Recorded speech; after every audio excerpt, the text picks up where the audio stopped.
Hello aspirants, welcome back to VIPS Academy's new initiative that is free UPSC classes in Telugu. Already మనము 6th class geography complete చేసుకున్నామండి. మనకి only ఒకటే playlist create చేయడం జరిగింది. 6th నుంచి 10th class geography వరకు ప్రతి ఒక్క వీడియో కూడా అదే ప్లేలిస్ట్‌లో ఉంటుంది. డైరెక్ట్‌గా మీరు మన ఛానల్ ప్లేలిస్ట్ సెక్షన్‌కి వెళ్తే కనిపిస్తుంది. అండ్ వీటికి సంబంధించిన పీడిఎఫ్స్ ఏవైతే ఉన్నాయో కింద డిస్క్రిప్షన్‌లో మెన్షన్ చేసిన టెలిగ్రామ్ ఛానల్ ఉంటాయి కాబట్టి డైరెక్ట్‌గా మీరు అక్కడికి కూడా వచ్చేయొచ్చనమాట. యెస్. సో చూడండి ఇవాళ 7th క్లాస్ స్టార్ట్ చేసుకుందాము. మీకు ఒకవేళ అంటే మేమేం ప్లాన్ చేసామంటే 6th నుంచి 10th క్లాస్ వరకు ఫస్ట్ జియోగ్రఫీ కంప్లీట్ చేద్దాము. అంటే సబ్జెక్ట్ వైస్ వెళ్దాం అని మేము అనుకున్నాము. మీకు ఒకవేళ సబ్జెక్ట్ ఏదైనా బోర్ కొడుతుంది, కొత్తది ఏదైనా స్టార్ట్ చేయాలన్నా గాని కింద కామెంట్ సెక్షన్‌లో మెన్షన్ చేస్తే సో దట్ ప్యారలెల్‌గా ఇంకో సబ్జెక్ట్స్ కూడా మేము లాంచ్ చేయడానికి అవకాశం ఉందన్నమాట. ఓకేనా? యెస్. సో ఇవాళ డిస్కస్ చేసుకోబోయేది కొద్దిగా చిన్న చాప్టరే అండి. ఈ చాప్టర్ పేరు ఎన్విరాన్మెంట్ అనమాట. అంటే మన పర్యావరణం గురించి జస్ట్ బేసిక్ ఐడియా అనేది ఇవ్వడం జరిగింది. ఓకేనా? సో మనకి ఒక చిన్న స్టోరీ ఇచ్చారు చూడండి ఇక్కడ. ఇప్పుడు నార్మల్‌గా ఒక పర్సన్ రవి అనే పర్సన్ ఉన్నాడండి. ఇప్పుడు ఈ రవి ఏం చేశాడు, స్కూల్‌లో వెకేషన్‌కి మనకి సమ్మర్ హాలిడేస్‌కెళ్ళి వచ్చేలోపు ఏం చేశారండి, అంతకుముందు ప్రతిసారి రవి ఆడుకునే ప్లే గ్రౌండ్ ఏదైతే ఉంటుందో అది మొత్తం గూడా తీసి పడేసి ఇప్పుడు మంచిగా ఫ్లాట్స్ కన్‌స్ట్రక్ట్ చేశారు. సో ఇప్పుడు గూడా మనము రీసెంట్ టైమ్స్‌లో చూసుకున్నట్లయితే ఎక్కడ ఖాళీ ప్లేస్ దొరికినా లేకపోతే ఎక్కడ ఈ మధ్య పొలాలు దొరికినా గానీ వాటన్నిటిని వెంచర్‌లేసేసి బిల్డింగ్‌లు కట్టేస్తున్నారనమాట. సో రవికి ఇక్కడ ఏడుపొచ్చిందంట. ఎందుకండి అంతకుముందు మంచిగా గడ్డి, బటర్‌ఫ్లైస్, మ్యారీగోల్డ్స్ ఇవన్నీ ఉన్న ఒక ప్లేస్‌ని డెస్ట్రాయ్ చేసేసి ఇప్పుడు బిల్డింగ్స్ కట్టేసరికి వీళ్ళకి నేచర్‌ని ఏదో డెస్ట్రాయ్ చేసినట్టు అనిపించిందనమాట. ఓకేనా? సో క్లాస్‌లో అయితే ఎక్స్‌క్యూజ్ మీ. ఇదంతా గూడా రవి వాళ్ళ క్లాస్‌మేట్స్‌తో షేర్ చేసుకున్నాడనమాట. షేర్ చేసుకుంటే వాళ్ళ ప్రిన్సిపల్ అన్నాడనమాట. దిస్ ఈస్ టూ ప్రిన్సిపల్ గూడా అబ్జర్వ్ చేసి ఏమన్నాడంట, see how our environment is changing అన్నాడంట. అంటే ఏమన్నారు ప్రిన్సిపల్, చూడండి మన ఎన్విరాన్మెంట్ అంటే మన పర్యావరణం ఎలా మారిపోతుందో చూడండి అని చెప్పేసి పిల్లల్ని అంటే, పిల్లలు క్వెషన్ అడిగారు. అసలు ఎన్విరాన్మెంట్ అంటే ఏంటి అని ప్రిన్సిపల్ సార్‌ని క్వెషన్ అడిగితే ఆయన చెప్పిన మాటేంటి, whatever you see in your surroundings అని చెప్పేసి అన్నాడు. అంటే మీరు మీ చుట్టుపక్కల చూసేదంతా గూడా ఎన్విరాన్మెంటే అన్నాడనమాట. ఓకేనా? యెస్. సో అసలు అదేంటి అనేది ఇప్పుడు మనం చూద్దాం. ఎన్విరాన్మెంట్ అంటే ఇప్పుడు రవి అన్నాడు గట్టిగా, సార్ మరి మన స్కూల్ బిల్డింగ్‌లో ఉన్న టేబుల్స్, చైర్స్ అంటే క్లాస్ రూమ్‌లో ఉన్న చైర్స్ ఇవన్నీ గూడా ఎన్విరాన్మెంట్ కిందే వస్తాయా? అండ్ మన స్కూల్ ఓపెన్ ఫీల్డ్ కానివ్వండి, రోడ్ కానివ్వండి, గార్బేజ్ కానివ్వండి, మన ఫ్రెండ్స్ వీళ్ళందరూ గూడా మన ఎన్విరాన్మెంట్‌లో భాగమేనా అంటే ప్రిన్సిపల్ సార్ యెస్ అన్నారు. కాకపోతే మనకిక్కడ ఎన్విరాన్మెంట్ 2 రకాలుగా ఇక్కడ డివైడ్ చేశారనమాట. ఏంటంటే మనకిక్కడ మౌంటైన్స్ అంటే మనకి పర్వతాలు గానివ్వండి, రివర్స్ గానివ్వండి, ట్రీస్ గానివ్వండి, యానిమల్స్ గానివ్వండి, ఇవన్నీ గూడా నేచర్‌లో ఆటోమేటిక్‌గా మనకి క్రియేట్ అయిపోయినాయనమాట. కాకపోతే కొన్ని మ్యాన్ మేడ్‌వి ఉన్నాయి. ఇప్పుడు ఫర్ ఎగ్జాంపుల్ రోడ్స్ ఇందాక ఇక్కడ రవి అన్నట్టుగా రోడ్స్ గానివ్వండి, లేకపోతే వాళ్ళ టేబుల్స్, చైర్స్ గానివ్వండి, కార్స్, క్లాత్స్, బుక్స్ ఇవన్నీ కూడా ఏంటండి హ్యూమన్స్ తయారు చేసినవనమాట. ఓకేనా? సో మీకు అర్థమై ఉంటది. మన చుట్టుపక్కల ఉన్న ప్రతీదీ మనం చూసేది ఏదైతే మన సరౌండింగ్స్‌లో ఉన్నవన్నీ గూడా మన ఎన్విరాన్మెంట్‌లో భాగమే. దీంట్లో నేచురల్‌గా నేచర్‌లో ఉన్నవి కొన్నైతే, మ్యాన్ మేడ్‌వి కొన్నున్నాయన్నమాట. ఓకేనా? యెస్. సో ఇక్కడ ఒక డెఫినిషన్ లాగా ఇచ్చారు చూడండి. Environment is our basic life support system. It provides the air we breathe, the water we drink, the food we eat and the land we live. అంటే ఎన్విరాన్మెంట్ మనకి ఏమిస్తుందండి? అంటే ఇప్పుడు మనం ఇక్కడ మన భూమి మీద నివసిస్తున్నందుకు మన ఎన్విరాన్మెంట్ అంటే మన పర్యావరణం మనకి ఏమిస్తుంది అంటే, మనకి ఒక బేసిక్ లైఫ్ సపోర్ట్ సిస్టమ్ ఇస్తుందనమాట. అంటే బేసిక్ లైఫ్ సపోర్ట్ సిస్టమ్ అంటే మనకేం కావాలండి? మనకి పీల్చుకోవడానికి గాలి గావాలి, తాగడానికి నీరు గావాలి, తినడానికి తిండి గావాలి. అండ్ మనం ఉండడానికి ఒక ల్యాండ్ అండ్ అలాగే అక్కడ ఏదన్నా గుడిస్ ఉన్నా మనం నివసించొచ్చనమాట. అంటే షెల్టర్ కావాలనమాట. ఓకేనా? అయితే how do human beings modify the natural environment? మన న్యాచురల్ ఎన్విరాన్మెంట్ ఇప్పుడు పాత కాలంలో మనం చూసుకున్నట్లయితే మన తాతలు, ముత్తాతలు వాళ్ళు ప్రతి దానికి గూడా న్యాచురల్‌గా ఉన్న ఎన్విరాన్మెంట్‌లో దొరికే వాటికి వాళ్ళు అడ్జస్ట్ అయిపోయేవాళ్ళు. బట్ మనుషుల యొక్క నీడ్ అంటే అవసరాలు పెరిగే కొద్దీ, కంఫర్ట్స్ పెరిగే కొద్దీ, లగ్జరీస్ పెరిగే కొద్దీ మనం మన ఎన్విరాన్మెంట్‌ని డెస్ట్రాయ్ చేసుకొని వేరు వేరే అన్నీ గూడా తయారు చేయడం స్టార్ట్ చేశామనమాట. ఓకేనా? సో ఇప్పుడు చూడండి. ఇప్పుడు కా కార్ ఫ్యూమ్స్ ఏవైతే ఉన్నాయంటే ఇప్పుడు కార్‌లో నుంచి పొగ్గొట్టల నుంచి వచ్చే పొగ ఏదైతే ఉందో అది మన ఎయిర్‌ని పొల్యూట్ చేస్తూ ఉంటుంది. తర్వాత water is collected in a pot, food is served in a vessel, land is used to build factories అనమాట. ఓకేనా? So, human beings makes cars, mills, factories and manufacture containers. This is how human beings modify natural environment. ఇప్పుడు చూడండి, మనము factories construct చేసుకుంటున్నాం. ఆ ఫ్యాక్టరీస్‌లో మనకి ఎవరైతే workers ఉంటారో వాళ్ళందరూ కూడా ఏం చేస్తున్నారండి, మనకి కావాల్సిన నిత్యావసరాలన్నీ గూడా, అంటే మన డే టు డే లైఫ్‌లో కావాల్సిన నిత్యావసరాలన్నీ గూడా తయారు చేస్తుంటే వాటిలోనే మనం తింటున్నాం అనమాట. ఇప్పుడు ఫర్ ఎగ్జాంపుల్ చెట్లు కొట్టేశారు. చెట్లు కొట్టి ఏం చేశారండి, ఆ వుడ్‌తో మన ఇంటి యొక్క కిటికీలు తయారు చేయడం గానివ్వండి, లేకపోతే డోర్స్ తయారు చేయడం గానివ్వండి, ఇలా చేస్తున్నారు. అంటే ఇక్కడ ఏమవుతుంది మనకి, న్యాచురల్ ఎన్విరాన్మెంట్‌ని మనం డిస్ట్రాయ్ చేస్తున్నట్టనమాట. ఓకేనా? సో, అలాగా. సో, చూడండి ఒకసారి మన కాంపోనెంట్స్ ఆఫ్ ఎన్విరాన్మెంట్ మనం చూసుకున్నట్లయితే, ఫస్ట్ మనకిక్కడ హ్యూమన్ మేడ్ చూసుకుందాం. ఓకేనా? హ్యూమన్ మేడ్ ఏంటండి, మనకిక్కడ మనుషులు ఏం తయారు చేస్తున్నారు అంటే, బిల్డింగ్స్ తయారు చేస్తున్నారు. ఓకేనా? ఇప్పుడు ఈ బిల్డింగ్ తయారు చేయడానికి ఇక్కడ మనం ఏం చేస్తున్నాము అంటే, ఆల్రెడీ ఉన్న ప్లేస్ ఏదైతే ఉన్నాడో, ఇందాక రవి ఎగ్జాంపుల్ తీసుకొచ్చండి. అంటే ఒక ప్లే గ్రౌండో, లేకపోతే ఒక ఫారెస్ట్ ఏరియానో, లేకపోతే పంట పొలాలు ఏవైతే ఉన్నాయో వాటిని డెస్ట్రాయ్ చేసి మనం బిల్డింగ్స్‌ని కన్‌స్ట్రక్ట్ చేస్తున్నాం. తర్వాత ఆహ్, పార్కులు కన్‌స్ట్రక్ట్ చేసుకుంటున్నాం మనం. బ్రిడ్జెస్ కన్‌స్ట్రక్ట్ చేసుకుంటున్నాము. రోడ్స్ కన్‌స్ట్రక్ట్ చేసుకుంటున్నాము. ఇండస్ట్రీస్ కన్‌స్ట్రక్ట్ చేసుకుంటున్నాము. అండ్ మాన్యుమెంట్స్ ఇవన్నీ కూడా కన్‌స్ట్రక్ట్ చేసుకుంటున్నాం అనమాట. లైక్ ఇక్కడ 'తాజ్‌మహల్', 'కుతుబ్ మినార్' ఇవి ఎగ్జాంపుల్‌గా మనకి ఇక్కడ చెప్పారనమాట. ఓకేనా? అండ్ రోడ్స్ కూడా మనకి నేషనల్ హైవేస్ ఉంటాయి. స్టేట్ హైవేస్ ఉంటాయి. ఇవన్నీ కూడా ఉంటాయి. సో, ఇవన్నీ కూడా మనుషులు తయారు చేస్తున్నారు. మనుషులు ఉపయోగించుకుంటున్నారనమాట. వీటన్నిటిని కూడా మన అవసరాల కోసం. మరి నేచురల్‌గా వచ్చినవేంటండి? ఆల్రెడీ క్లాస్ 7 మనకి క్లాస్ 6 జియోగ్రఫీలో మనం డిస్కస్ చేసుకున్నాము. The major domains of the ఎర్త్‌లో మనకి lithosphere, atmosphere, hydrosphere and biosphere అని చెప్పుకున్నాం గదా! ఇవన్నీ గూడా నేచర్‌లో వచ్చిన థింగ్స్ అనమాట. అంటే for example atmosphere, already atmosphere గురించి చెప్పుకున్నాము. ఆహ్, వేరియస్ లేయర్స్ ఆఫ్ అట్మాస్ఫియర్ ఉంది మనకి. వాటర్ ఆర్ ద హైడ్రోస్ఫియర్ గురించి చెప్పుకున్నాం. లిథోస్ఫియర్ ఆర్ ద ల్యాండ్ గురించి చెప్పుకున్నాం. అండ్ ఇవన్నీ గూడా కలగలిపిన ప్లేస్ ఏంటి అంటే బయోస్ఫియర్ అనమాట. ఓకేనా?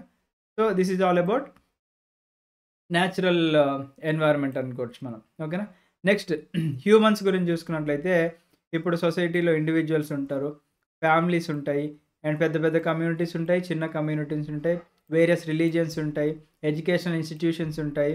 ఎకనామిక్ పరంగా మనకి వేరియస్ ఇన్‌స్టిట్యూషన్స్ ఉంటాయి. అండ్ పొలిటికల్ సిట్యుయేషన్స్ కూడా మనకి ఉంటాయన్నమాట. సో, ఇవన్నీ మనకి కాంపోనెంట్స్ ఆఫ్ ఎన్విరాన్మెంట్ అనమాట. అంటే ఎన్విరాన్మెంట్‌లో మనం అందరం గూడా కలిపి నివసిస్తున్నట్టనమాట. అంటే human made, natural and humans అన్నీ కలిపి. ఓకేనా? అయితే ఇక్కడ మీరు అబ్జర్వ్ చేయాల్సింది ఏంటి అంటే, from the above conversation you understand that places కానివ్వండి, పీపుల్ కానివ్వండి, థింగ్స్ కానివ్వండి and the nature that surround any living organism is called environment.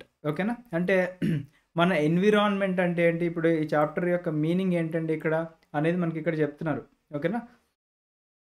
Environment అంటే మనం మనం ఉన్న ప్లేసెస్, నివసించే ప్లేసెస్ గానివ్వండి, అక్కడ అంటే ఆ ప్లేస్‌లో నివసించే పీపుల్ గానివ్వండి, ఆ ప్లేస్‌లో ఉన్న వస్తువులు గానివ్వండి and the nature that surround any living organism. అంటే మన లివింగ్ ఆర్గానిజంని సరౌండ్ చేసిన any nature is called environment అనమాట.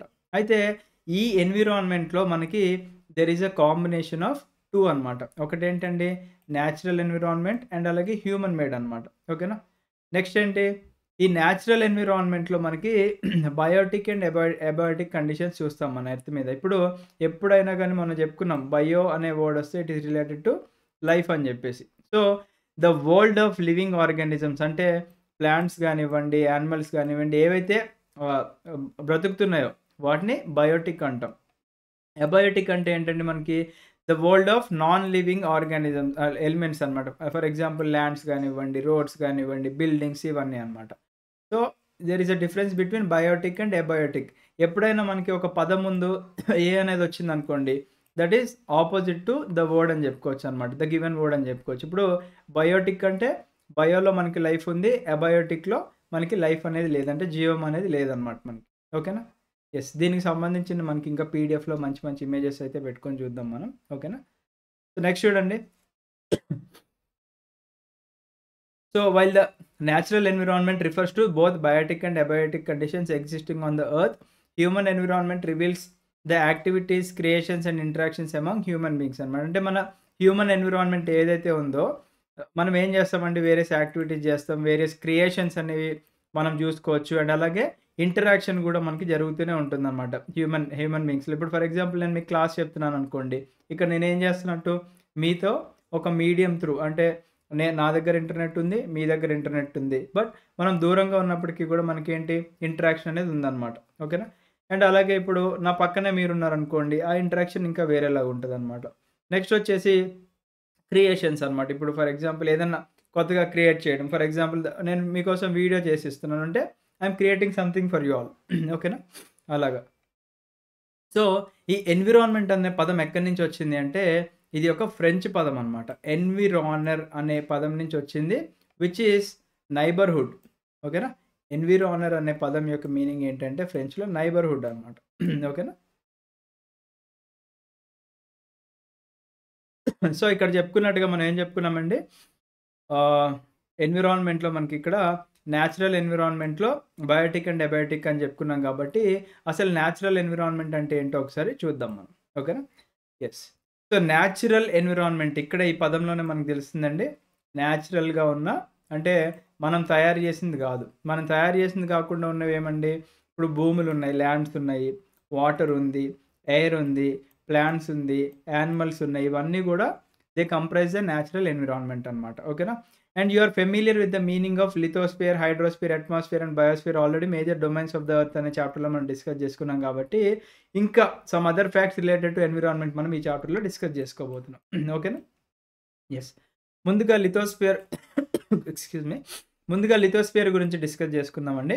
ఆల్రెడీ చెప్పుకున్నాము lithosphere is the solid part అన్నమాట. అంటే మనం నివసించే భూమి ఏదైతే ఉందో which means the upper part of the earth surface ఏదైతే ఉందో దాన్ని లిథోస్ఫియర్ అంటాం అన్నమాట.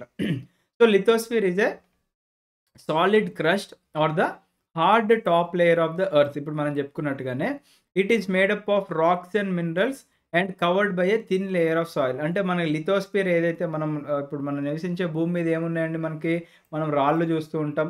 తర్వాత మినరల్స్ కూడా చూస్తుంటాం. చాలా మినరల్స్ కూడా గవర్నమెంట్ అండ్ అలాగే కొన్ని ప్రైవేట్ ఆర్గనైజేషన్ కూడా ఎక్స్ట్రాక్ట్ చేస్తూ ఉంటాయి. And thin layer of soil కూడా ఉందన్నమాట. సాయిల్ అంటే ఏంటండి? ఇప్పుడు మనం పంట పొలాలకి అంటే అగ్రికల్చరల్ యాక్టివిటీస్ కావాల్సిన ఒక థిన్ లేయర్ ఆఫ్ సాయిల్ కూడా ఇది లిథోస్ఫియర్‌లో భాగమే. And it is an it is an irregular surface with various land forms such as mountains, plateaus, plains, valleys etcetera. అంటే ఇప్పుడు ఇర్రెగ్యులర్ సర్ఫేస్ అని ఎందుకు అనుకుంటున్నాం ఇక్కడ అంటే ఇప్పుడు మనకి భూమి అంతా కూడా సమానంగా ఉండదు కదండీ. మనకి కొన్ని ప్లేసెస్‌లో ఇప్పుడు ఫర్ ఎగ్జాంపుల్ ఇక్కడ చూడండి మనకి ఇక్కడ మౌంటైన్స్ కనిపిస్తున్నాయి. ఇక్కడ ప్లెయిన్ ఏరియాస్ కనిపిస్తున్నాయి. అండ్ ఇంకా కొన్ని చోట్ల డిఫరెంట్‌గా ప్లాట్యూస్ కనిపిస్తూ ఉంటాయి. కొన్ని వ్యాలీస్ కూడా కనిపిస్తూ ఉంటాయి. కొన్ని రేంజెస్ కనిపిస్తూ ఉంటాయి. అలా డిఫరెంట్ ఇర్రెగ్యులర్ సర్ఫేసెస్ అనేది మనం చూస్తూ ఉంటామన్నమాట. ఓకేనా? So, land forms are found over the continents and also on the ocean floors. అంటే మనకి ఏదైతే ఈ ల్యాండ్ ఫార్మ్స్‌ని చూస్తున్నామో వేరియస్ ల్యాండ్ ఫార్మ్స్ ఇవన్నీ కూడా మనకి మనకున్న 7 కాంటినెంట్స్ అంటే 7 ఖండాల్లో చూసుకోవచ్చు. అండ్ అలాగే ఓషన్ ఫ్లోర్స్‌లో కూడా చూసుకోవచ్చన్నమాట. ఓకేనా? And lithosphere is the domain that provides us forest, grass. అంటే మనకి లిథోస్ఫియర్ మీద ఇంకేమున్నాయండి మనం నివసిస్తున్నాము. ఇప్పుడు మనతో పాటుగా ఫారెస్ట్ ఏరియాస్ కూడా ఉన్నాయి. అడవులున్నాయి. తర్వాత గ్రాస్ ల్యాండ్స్ ఫర్ గ్రేజింగ్. ఇప్పుడు ఆవులు, గేదెలు, మేకలు ఇవన్నీ తినడానికి గడ్డి కావాలండి కదండీ. వాటన్నీ కూడా మనకి గ్రాస్ ల్యాండ్స్‌ని కూడా ప్రొవైడ్ చేస్తుందన్నమాట. అంటే ఫర్ గ్రేజింగ్ అంటే అవి తినడానికి. తర్వాత అగ్రికల్చరల్ యాక్టివిటీస్‌కి మనకు కావాల్సిన ల్యాండ్ ప్రొవైడ్ చేస్తుంది. హ్యూమన్స్ సెటిల్ అవ్వడానికి కూడా మనం లిథోస్ఫియర్ మీదనే ఉన్నామన్నమాట. So, it is also a source of mineral wealth. మనకి వేరియస్ మినరల్స్ అనేవి ఉన్నాయండి. ఆ మినరల్స్ అన్నిటికి కూడా ఇది ఒక మంచి సోర్స్ అని చెప్పుకోవచ్చన్నమాట లిథోస్ఫియర్ అనేది. అంటే మనం నివసించే భూమి మీద I mean the top layer. ఓకేనా? నెక్స్ట్ చూడండి హైడ్రోస్ఫియర్. అంటే మనందరికీ తెలుసు రిలేటెడ్ టు వాటర్ అని చెప్పేసి. మరి వాటర్ అంటే ఏంటండి? ఓన్లీ మనం తాగే నీళ్ళా? అంటే రివర్స్ కానివ్వండి, లేక్స్ కానివ్వండి, సీస్ కానివ్వండి, ఓషన్స్ కానివ్వండి ఇవన్నీ కూడా మనకి దే కమ్ అండర్ హైడ్రోస్ఫియర్ అన్నమాట. And they are essential for all living organism. ఇప్పుడు మనకు వాటర్ లేకపోతే కొద్దిగా కష్టం. అంటే ఏది లేకపోయినా కష్టం. ఇప్పుడు గాలి లేకపోయినా మనం ఊపిరి ఆగి చనిపోతాం. వాటర్ లేకపోయినా దాహంతో చనిపోతాం. సో, అన్నీ కూడా ఇంపార్టెంట్ అనమాట మన ఎన్విరాన్మెంట్‌లో. ఓకేనా? తర్వాత అట్మాస్ఫియర్. ఆల్రెడీ చెప్పుకున్నాం మనకి there are 5 layers of atmosphere, troposphere, stratosphere, mesosphere, thermosphere and exosphere ఇవన్నీ గూడా మన ఎర్త్‌ని సరౌండ్ అయినాయన్నమాట. మరి అవి మన ఎర్త్ నుంచి దూరంగా కూడా వెళ్ళిపోవచ్చు కదా! ఎందుకు అదెప్పుడు సరౌండ్ అయ్యే ఉంటాయంటే due to the gravitational force of the earth అనమాట. అంటే మన భూమి యొక్క గ్రావిటేషనల్ పుల్ వల్ల అవి అలా హోల్డ్ అయిపోయి ఉన్నాయన్నమాట. సో, అలా హోల్డ్ అయి ఉండడం వల్ల ఇక్కడ అడ్వాంటేజెస్ ఏంటంటే మనకి హార్మ్‌ఫుల్ రేస్ ఏవైతే ఉన్నాయో సూర్యుడి నుంచి వచ్చేవి అండ్ అలాగే హీట్ ఏదైతే ఉందో వాటన్నిటిని కూడా మనకి వాటి నుంచి రక్షిస్తుందనమాట. మనకి ఈవెన్ అల్ట్రా వయలెట్ రేస్ కూడా ఉంటాయి. అవన్నీ వాటి వల్ల క్యాన్సర్ కూడా వస్తుంటుంది కాబట్టి వాటన్నిటి నుంచి మనకి రక్షణ కల్పిస్తూ ఉంటుందనమాట. ఓకేనా? అండ్ ఈ అట్మాస్ఫియర్‌లో మనం చూసుకున్నట్లయితే వేరియస్ గ్యాసెస్ ఉంటాయి. డస్ట్ ఉంటుంది అండ్ అలాగే వాటర్ వేపర్ కూడా ఉంటుందనమాట. And the changes in the atmosphere produce changes in the weather and climate. అంటే మన అట్మాస్ఫియర్‌లో ఒకవేళ మార్పులు జరిగితే మన వెదర్ అండ్ క్లైమాటిక్ కండిషన్స్‌లో చేంజెస్ అనేవి జరుగుతూ ఉంటాయన్నమాట. ఇప్పుడు ఈ వెదర్ అనే టర్మ్, క్లైమేట్ అనేవి 2 డిఫరెంట్ పదాలండి. ఇప్పుడు కొంతమంది ఫ్రెండ్స్ అంటారు, "అరే! ఇవాళ క్లైమేట్ బాగుంది గదా!" అని జెప్పేసి. సో, ఇవాళ క్లైమేట్ అనేది ఎప్పుడూ బాగోదండి. క్లైమేట్ అంటే ఒక డిఫరెంట్ పదము. వెదర్ అంటే డిఫరెంట్ పదం అనమాట. మనము డే టు డే అబ్జర్వ్ చేసే ఫెనామినన్ ఏదైతే ఉందో దాన్ని వెదర్ అంటారు. అంటే ఇవాళ మీకు ఎక్స్‌ట్రీమ్‌గా హాట్‌గా ఉండొచ్చు, లేదా కోల్డ్‌గా ఉండొచ్చు, లేదా వర్షం పడొచ్చు. మీరు అందుకే ఫోన్ ఓపెన్ చేయంగానే మీకు వెదర్ రిపోర్ట్ అని వస్తది గానీ క్లైమేట్ రిపోర్ట్ అని రాదు. ఓకేనా? సో, డే టు డే ఫెనామినన్‌ని అబ్జర్వ్ చేసేదాన్ని వెదర్ అంటారు. క్లైమేట్ అంటే కొన్ని over a period of years. ఆ ఇయర్స్ అన్నిటి కూడా కంపేర్ చేసుకొని ఆ పర్టిక్యులర్ ఏరియాలో ఆ క్లైమాటిక్ కండిషన్స్‌ని చెప్తే దాన్ని క్లైమేట్ అంటారనమాట. ఓకేనా? గుర్తుపెట్టుకోండి. ఎప్పుడైనా గాని మీ ఫ్రెండ్స్‌తో ఇవాళ క్లైమేట్ బాగుంది అని అనకండి. ఇవాళ వెదర్ బాగుంది అని అనండి. ఓకేనా? నెక్స్ట్ చూడండి. Plant Kingdom and animal Kingdom ఏవైతే ఉన్నాయో they together make the biosphere of the living world అనమాట. అంటే మనకి ప్లాంట్ కింగ్‌డమ్ గురించి మనకి సైన్స్‌లో చదువుకుంటాము. యానిమల్ కింగ్‌డమ్ గురించి కూడా సైన్స్‌లో చదువుకుంటాం కాబట్టి మన బయోస్ఫియర్ లేదా మన లివింగ్ వరల్డ్‌లో అవి కూడా భాగం అనమాట. ఓకేనా? నెక్స్ట్ చూడండి. It is the narrow zone of the earth where land, water and air interact with each other to support the life. అంటే మన బయోస్ఫియర్ ఏదైతే ఉందో ఆల్రెడీ చెప్పుకున్నాం. ఇదంతా కూడా బయోస్ఫియర్ అనమాట. బయోస్ఫియర్‌లో ఏం జరుగుతుందండి మనకిక్కడ? లిథోస్ఫియర్ ఇంటరాక్ట్ అవుతుంది, హైడ్రోస్ఫియర్ ఇంటరాక్ట్ అవుతుంది, అట్మాస్ఫియర్ కూడా ఇంటరాక్ట్ అవుతుందనమాట. సో, ఈ కలగలిచిన ప్లేస్ ఏదైతే ఉందో దాన్నే బయోస్ఫియర్ అంటున్నాం కాబట్టి ఈ నారో జోన్ ఏదైతే ఉందో దీంట్లో మనకి ల్యాండ్, వాటర్, ఎయిర్ ఇవన్నీ కూడా ఇంటరాక్ట్ అవుతున్నాయి. ఇంటరాక్ట్ అవ్వడం వల్ల ఏమవుతుందండి మనకిక్కడ? మనకొక సపోర్ట్ సిస్టమ్ దొరుకుతుందనమాట. అంటే మనం బతకడానికి ఒక మంచి లైఫ్ అనేది దొరుకుతుంది మనందరికీ కూడా. ఓకేనా? యెస్. నెక్స్ట్ చూడండి. ఈకోసిస్టమ్ గురించి అడుగుతున్నారు. ఈకోసిస్టమ్ అంటే ఏంటి? It is a system formed by the interaction of all living organisms with each other and with the physical and chemical factors of the environment in which they live all linked by transfer of energy and material అని చెప్పేసి అంటున్నారనమాట. అంటే ఒక ecosystem అంటే ఇక్కడ ఏం చెప్తున్నారండి? మనకి దాని గురించి మనం చదువుకుందాంలెండి. మీరు వర్రీ అవ్వకండి. ఇక్కడున్న దాని ప్రకారం మనం ఏం చెప్పుకుంటున్నామంటే it is a system formed by the interaction. ఓకేనా? ఏం ఇంటరాక్ట్ అవుతుందండి మన ఇకోసిస్టమ్‌లో అంటే లివింగ్ ఆర్గానిజమ్స్ ఏవైతే ఉన్నాయో అంటే మనము నివసించే జీవులు ఏవైతే ఉన్నాయో అవి ఒకదానికి ఇంకొకటి ఇంటరాక్ట్ అవుతూ ఉన్నాయన్నమాట. ఓకేనా? With physical and chemical factors of the environment. అంటే మన ఎన్విరాన్మెంట్‌ని యూజ్ చేసుకొని, ఎన్విరాన్మెంట్ అంటే ఇప్పటివరకు చెప్పుకున్నాం. మన పర్యావరణాన్ని యూజ్ చేసుకొని దాంట్లో ఉన్న ఫిజికల్ అండ్ కెమికల్ ఫ్యాక్టర్స్‌ని కూడా అవి జోడించుకొని మనకి నివసిస్తే దాన్నే ఒక ఇకోసిస్టమ్ అంటారనమాట. సో, దానివల్ల ఏమవుతుందండి మనకి మన యొక్క ఎనర్జీ అండ్ మెటీరియల్స్ ఏవైతే ఉన్నాయో అవి ట్రాన్స్‌ఫర్ అవుతూ ఉంటాయన్నమాట. ఓకేనా? సో, ఇక్కడ ఒక చిన్న కథ మనం చెప్పుకుందాం. ఓకేనా? ఓకే. సో, ఇప్పుడు ఒక ఎన్‌సీసీ క్యాంప్ దగ్గర Ravi Ravi's class was attending. Jessie అనే ఒక పాప ఏం చెప్పిందండి, ఇక్కడ చాలా హెవీగా మనకి లైక్ వాటర్ మనకి ఇక్కడ చూసుకోవచ్చు. వాటర్ వస్తూనే ఉన్నాయి. ఇక్కడ లష్ గ్రీన్ ఫీల్డ్స్ కనిపిస్తున్నాయి. కోకోనట్ ప్లాంటేషన్స్ ఉన్నాయి.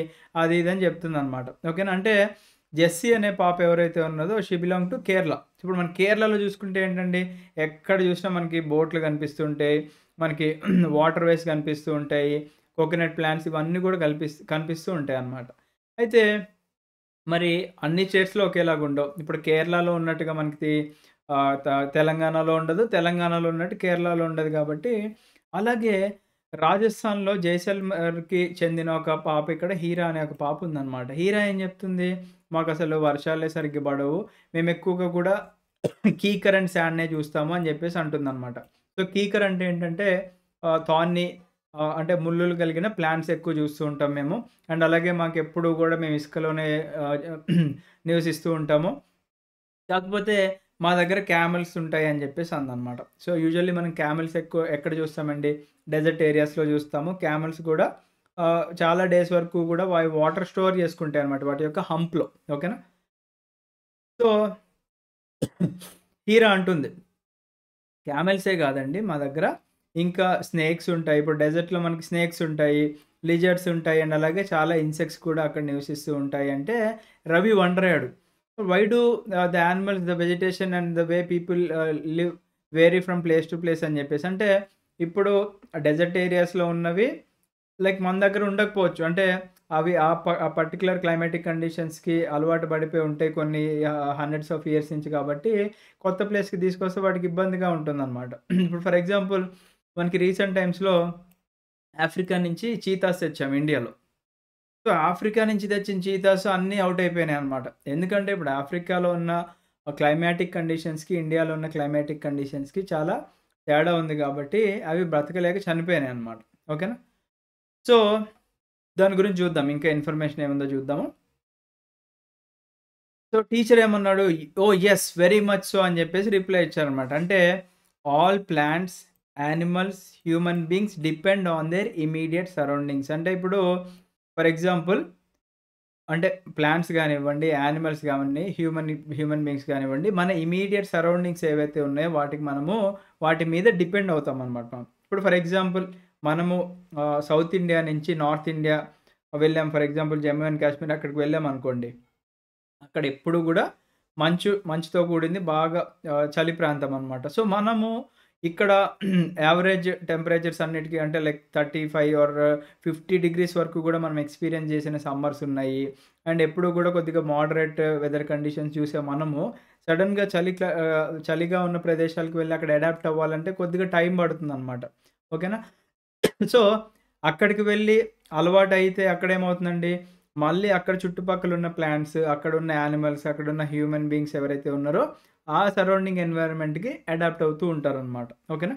Next often they are also interdependent on each other. అంటే ఈ ఈ ఈ ప్లాంట్స్, యానిమల్స్, హ్యూమన్ బీయింగ్స్ ఏవైతే ఉన్నాయో అవి ఒకదానికొకటి ఇంటర్ డిపెండెంట్ అనమాట. అంటే ఒకదానికొకటి డిపెండ్ అయ్యి ఉంటాయన్నమాట. And between the relation between living organisms as well as the relation between the organisms and the surrounding form an ecosystem. సో, ఈకోసిస్టమ్ యొక్క ఎగ్జాంపుల్ ఇప్పుడేంటంటే క్లియర్‌గా తెలుస్తుంది. ఏం చెప్తున్నారు అంటే, the relation between the living organisms as well as the organisms and the surroundings. అంటే మనం లివింగ్ ఆర్గానిజమ్స్ ఏవైతే ఉన్నాయో plants, animals and human beings మన సరౌండింగ్స్‌తో మనము ఈ రిలేషన్‌షిప్ అనేది బిల్డ్ చేసుకుంటే అదే ఒక ఈకోసిస్టమ్ అనమాట. అయితే ఈ ఈకోసిస్టమ్ అనేది ఒక లార్జ్ రెయిన్ ఫారెస్ట్‌లో ఉండొచ్చు, గ్రాస్ ల్యాండ్స్‌లో ఉండొచ్చు, డెజర్ట్స్‌లో ఉండొచ్చు, మౌంటైన్స్‌లో ఉండొచ్చు, లేక్స్, రివర్స్, ఓషియన్స్ ఈవెన్ ఒక స్మాల్ పాండ్‌లో గూడా ఉండొచ్చనమాట. అండ్ ఇక్కడ స్మాల్ పాండ్ ఈకోసిస్టమ్ గురించి చెప్తున్నారు చూడండి. దీంట్లో మనకి ఇక్కడ జంతువులున్నాయి, వాటర్ ఉంది, ల్యాండ్ ఉంది అండ్ అలాగే లైక్ నీళ్ళల్లో నివసించే జంతువులు గూడా ఇక్కడ కనిపిస్తున్నాయన్నమాట. ఇది ఒక చిన్న పాండ్ ఈకోసిస్టమ్. అలాగే మనకి అదర్ ఈకోసిస్టమ్స్ కూడా ఉంటాయి అని జెప్పేసి చెప్తున్నారు. అండ్ మోస్ట్ ఇంపార్టెంట్ థింగ్ ఈ చాప్టర్ నుంచి మనం నేర్చుకునేది ఇంకోటేంటి అంటే, మనం ప్రతి సంవత్సరం గూడా జూన్ 5న వరల్డ్ ఎన్వైర్న్మెంట్ డే అనేది సెలబ్రేట్ చేసుకుంటూ ఉంటామన్నమాట. ఓకేనా? నెక్స్ట్ చూడండి. హ్యూమన్ ఎన్విరాన్మెంట్ గురించి డిస్కస్ చేసుకుందాం. ఓకేనా? So, human beings interact with environment and modify it according to their need అనమాట. ఓకేనా? మనం చాప్టర్ స్టార్టింగ్‌లో చెప్పుకున్నాం. మనము మన పర్యావరణంతో ఇంటరాక్ట్ అవుతున్నాం బానే ఉంది. కాకపోతే మన అవసరాల కొద్దీ మనం ఏం చేస్తున్నామంటే వాటిని మార్చుకుంటున్నాం. అయితే early humans adapted themselves to the natural surroundings. అంటే మన తాతలు, ముత్తాతల కాలంలో న్యాచురల్ సరౌండింగ్స్ ఏవైతే ఉన్నాయో వాటన్నిటికి గూడా మన వాళ్ళు అలవాటు పడ్డారు. Next they led a simple life. వాళ్ళందరూ గూడా చాలా సింపుల్ లైఫ్ ఉండేది. వాళ్ళ రిక్వైర్మెంట్స్ అన్నీ గూడా నేచరే వాళ్ళకి అందించేదనమాట. అయితే మనకి సమయం గడిచే కొద్దీ మనిషికి అవసరాలు ఎక్కువ ఉండే కాబట్టి దానికి తగ్గట్టుగా మనం మన ఎన్విరాన్మెంట్‌ని నాశనం చేస్తూ ఉన్నామనమాట. ఎలాగా చిన్నగా మనం ఏం చేసాము, పంటలు గ్రో చేయడం స్టార్ట్ చేశామనమాట. అంటే మనకి పంటలు కావాలంటే ఏం చేయాలండి, ఫారెస్ట్ ఏరియాని డెస్ట్రాయ్ చేయాలి. తర్వాత యానిమల్స్‌ని డొమెస్టికేట్ చేసుకున్నాము. ఇప్పుడు జంతువులనేవి అంతకుముందు ఎక్కువగా కూడా మనము ఫారెస్ట్ ఏరియాలో చూసుకుంటూ ఉంటాం కాబట్టి, చిన్నగా వాటిని డొమెస్టికేట్ చేయడం స్టార్ట్ చేశామనమాట. మెయిన్‌గా డాగ్స్ కానివ్వండి, క్యాట్స్ ఇంకేమైనా. అండ్ ఒక సెటిల్డ్ లైఫ్‌ని మనం లీడ్ చేయడం స్టార్ట్ చేశాము. తర్వాత వీల్ ఎప్పుడైతే కనిపెట్టారో అంటే చక్రం ఎప్పుడైతే కనిపెట్టారో అప్పుడు మనకి ఇంకా ట్రాన్స్‌పోర్టేషన్ కూడా కొరత లేదు. మనకి ఫుడ్ కూడా సర్‌ప్లస్‌గా ప్రొడ్యూస్ చేశారు. బార్టర్ సిస్టమ్ కూడా ఎమర్జ్ అయిందనమాట. బార్టర్ సిస్టమ్ అంటే ఏంటంటే, మనకి మనీ లేకోకుండా ఎక్స్‌చేంజింగ్ ఆఫ్ సమ్ గూడ్స్ అనమాట. ఫర్ ఎగ్జాంపుల్ ఆహ్, నేను మా పొలంలో పల్లీలు పండించాననుకోండి. మీ ఇంటికి పల్లి గింజలు అవసరం అనుకోండి. సో, నేను మీకు పల్లీలిస్తాను. మీరు నాకు కందిపప్పు ఇస్తారనమాట. Without any money. అంటే మనం ఎక్స్‌చేంజ్ చేసుకుంటున్నాం అనమాట. That is known as the barter system. ఓకేనా? సో, నెక్స్ట్ చూడండి. తర్వాత ట్రేడింగ్ స్టార్ట్ అయిందనమాట. ట్రేడింగ్ అంటే ఏంటి, మనకి అమ్మడాలు, కొనడాలు స్టార్ట్ అయింది. దీనివల్ల మనకి కామర్స్ అంటే వాణిజ్యం కూడా డెవలప్ అయింది. తర్వాత ఇండస్ట్రీస్ స్టార్ట్ అయినాయి. ఇండస్ట్రియల్ రెవల్యూషన్ మనకి ఒక లార్జ్ స్కేల్‌లో ఎస్టాబ్లిష్ అయింది. ప్రొడక్షన్ కూడా లార్జ్ స్కేల్‌లో జరిగింది. ట్రాన్స్‌పోర్టేషన్ చాలా ఫాస్ట్ అయింది. ఆ తర్వాత ఇన్ఫర్మేషన్ టెక్నాలజీ వచ్చింది. కమ్యూనికేషన్స్ అన్నీ కూడా చాలా ఫాస్ట్‌గా అయిపోయినాయి. అండ్ అలాగే చాలా స్పీడీగా అయిపోయినాయన్నమాట అక్రాస్ ద వరల్డ్ మనం చూసుకున్నట్లయితే. ఓకేనా? సో, ఇది అబౌట్ మన ఎన్విరాన్మెంట్ అన్నమాట. ఓకేనా? ఏం లేదండి, సింపుల్‌గా మనము నివసిస్తుంది ఏదైతే ఉందో, మనం ఎక్కడున్నా గానీ అక్కడ మన చుట్టుపక్కల సరౌండింగ్స్‌తో మనం ఇంటరాక్ట్ అయితే దట్ ఈస్ ఎన్ ఎన్విరాన్మెంట్ అన్నమాట. ఓకేనా? అండ్ మనము ఇంకా వేరే వాటి మీద డిపెండ్ అవుతూ ఉండి అవన్నీ గూడా అన్నీ కలగలుతుంటే that is known as an ecosystem. ఓకేనా? సో, చిన్న చాప్టర్ అండి. మీరు వరీ అవ్వకండి. అండ్ దీని రిలేటెడ్‌గా మనకి ఇంకా ఫర్దర్ క్లాసెస్‌లో గూడా వస్తూ ఉంటాయి కాబట్టి అక్కడ ఇంకా మీరు ఎక్కువ నేర్చుకునే అవకాశం గూడా ఉంటుంది. సో, దీని రిలేటెడ్‌గా పీపీటీ గూడా ఎక్స్‌క్యూజ్ మీ, మనము టెలిగ్రామ్ ఛానెల్‌లో పెట్టేయడం జరుగుతుంది.